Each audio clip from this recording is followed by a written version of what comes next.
In previous lecture, we observed that a vector, suppose W, is linear combination of two vectors or three vectors, and those were written as k1 v1 plus k2 v2 plus k3 v3 and so on. But if we are dealing with three vectors, we write up to k1, k2 and k3. And vector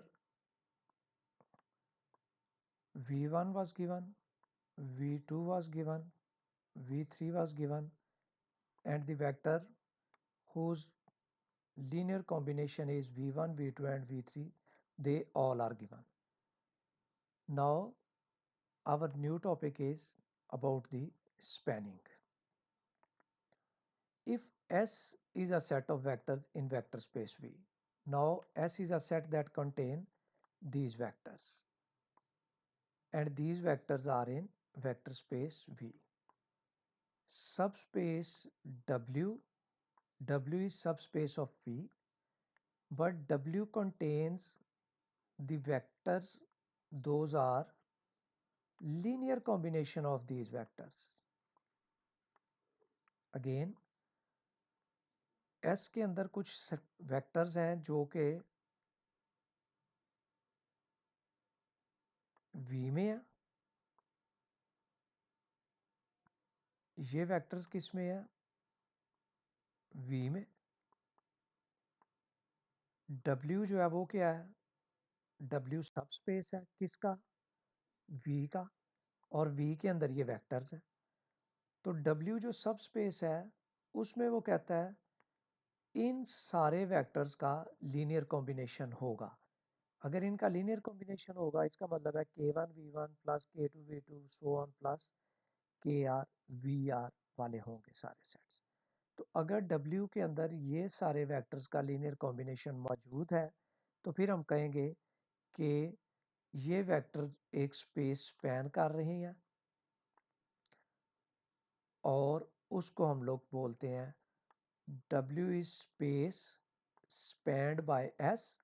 S कौन है, जिसके अंदर ये vectors हैं, और we can say that W is spanned by these vectors. दोबारा से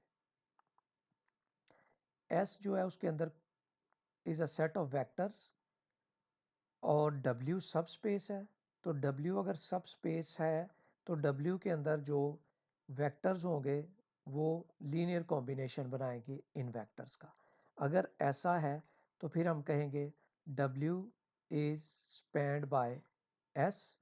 या अगर आप इन वेक्टर्स का जिक्र करना चाहेंगे तो आप कहेंगे W is spanned by v1 v2 up to vr. अब जो लीनियर कॉम्बिनेशन और स्पैनिंग में डिफरेंस होगा, लीनियर कॉम्बिनेशन में आपके पास जिस सेट का वेक्टर का आप लीनियर कॉम्बिनेशन बनाते हैं, अगर आप बता रहे हैं कि W is linear combination of the vectors k1 v1 k2 v2 k3 v3, तो W भी गिवन होता है, v1 v2 और v3 भी. वेयर एज इन स्पैनिंग में हमें सिर्फ ये बताया गया होता है कि ये वेक्टर्स हैं जिनका हमें बताना है कि वो सब स्पेस को जो W है उसको स्पैन कर रहे हैं कि नहीं. तो जिसको अपने स्पैन करवाना है उसमें से हम एक सपोज वेक्टर ले लेते हैं. जैसे ये क्वेश्चन है, determine whether the given vector span R3. इसका सिर्फ A और P पार्ट कीजिएगा. फिर उसके बाद कुछ क्वेश्चंस होंगे जिनमें पॉलिनोमियल्स आएंगी, मैट्रिसेस आएंगी, वो आप खुद से ट्राई कर लीजिएगा. अब इसमें v1 v2 और v3 गिवन है. अब ये लीनियर कॉम्बिनेशन का क्वेश्चन नहीं, स्पैनिंग का क्वेश्चन है. तो इसमें हमें ये पता है कि जो मेरे पास, क्योंकि मुझे पता है कि जो W है उसके अंदर सारे लीनियर कॉम्बिनेशंस होंगे. तो अगर लीनियर कॉम्बिनेशन होंगे तो वो क्या होगा, k1 k2 और k3 का इस तरह का लीनियर कॉम्बिनेशन जैसे हमने प्रीवियस लेक्चर में देखा.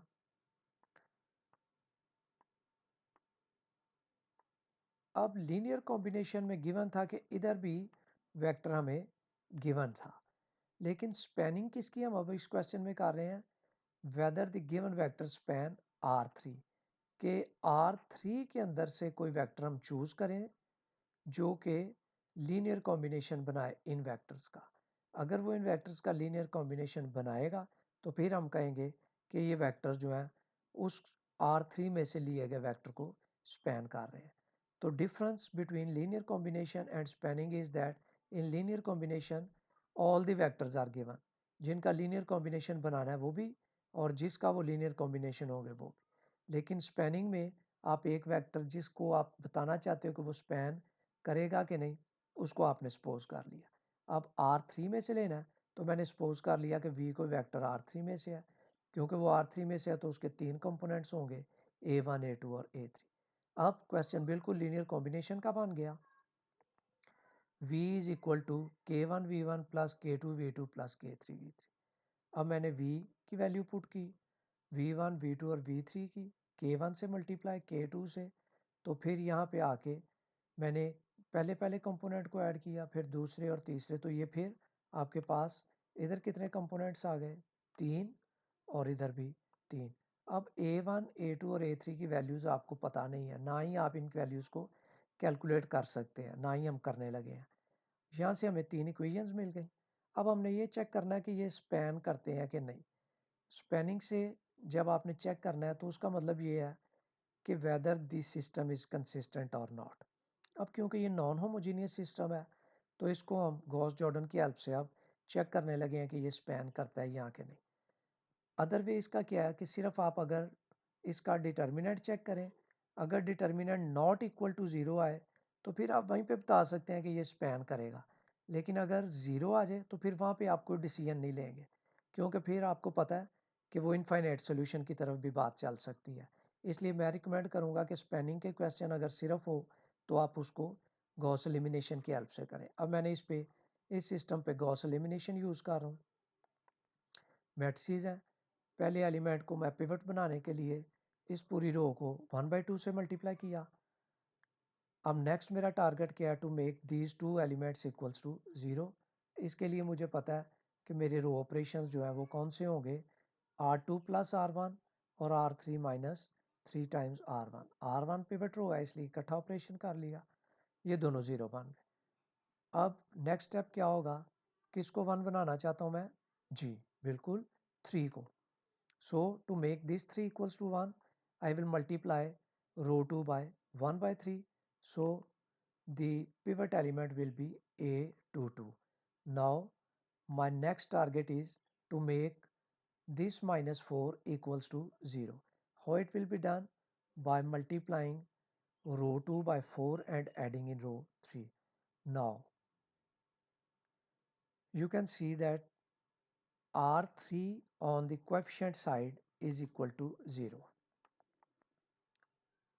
If this whole value is not equal to 0, then the scenario is that 0 is equal to some number that will be moving us towards this situation of no solution. So in this case, the vectors will not span V, or the vectors will not span R3. But the question is whether they span or not. So here we have two conditions. यहाँ पे अब एक तो ये बात है कि अगर ये नॉट इक्वल टू ज़ीरो है तो स्पैन नहीं करेगा, लेकिन अगर ये इक्वल टू ज़ीरो है, अगर आपके पास ये वाली क्वांटिटी इक्वल टू ज़ीरो है तो फिर zero is equal to zero infinite solutions, तो फिर सिस्टम कंसिस्टेंट होगा तो वो स्पैन करेगा। तो फिर इसलिए मैं ये लिख रहा हूँ कि अगर ये सिस्टम कंसिस्टेंट है कब, if the solution side is equal to 0। यहाँ से मैंने लिख दिया कि A3 इसके इक्वल है तो A3 जो है वो ये होगा। सो वेक्टर स्पैन, क्यों स्पैन कर रहे हैं, क्योंकि सिस्टम कंसिस्टेंट हो गया।